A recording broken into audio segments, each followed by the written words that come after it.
Greetings, I'm Hassan, and the topic of cybersecurity incident that I'm going to cover is Magellan Health ransomware attack and data breach.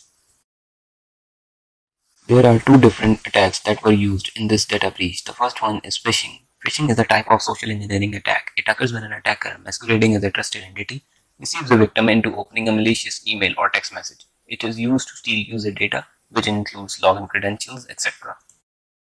The second attack used was ransomware, which is a malicious software that infects the computer and displays messages demanding a fee to be paid in order for a system to work again. It has the ability to lock a computer screen or encrypt important files with a password.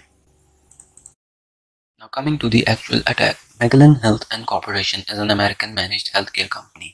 The unauthorized actor gained access to Magellan's system on 6 April 2020 after sending a phishing email that impersonated a Magellan client.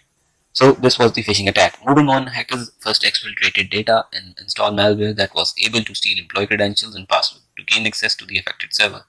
After this, hackers deployed a ransomware payload. Magellan Health announced in May that it was targeted by a criminal ransomware attack on its corporate network that resulted in a temporary systems outage and exfiltration of confidential company and personal information.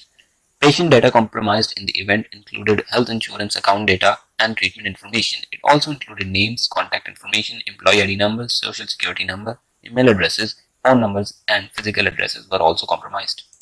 Now let us look at some of the incident response measures taken by Magellan Health. Firstly, the ransomware attack was contained to a single server. They immediately reported the incident to law enforcement agencies, including the FBI. In order to investigate the incident, they hired a leading cybersecurity forensics firm, Mandiant, in order to help them conduct a thorough investigation of the incident so that they can find the root cause of the attack.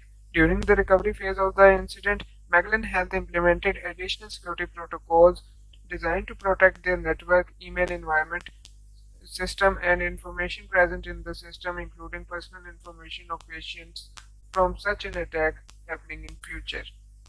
Now let us look at the different measures taken by Magellan Health in order to safeguard their clients from further damage as a result of this data breach. First of all, they disclosed the details about this attack on their website. They issued an advisory to their client advising them to take different safety measures, including enabling of security freeze or fraud alerts on their account so that they are alerted whenever a new account is being made on their credit card credentials, or they can disable new account creation on their credit card details for a given period of time. Here are some of the resources from which we gathered information and graphics for compiling this video. Thank you for watching.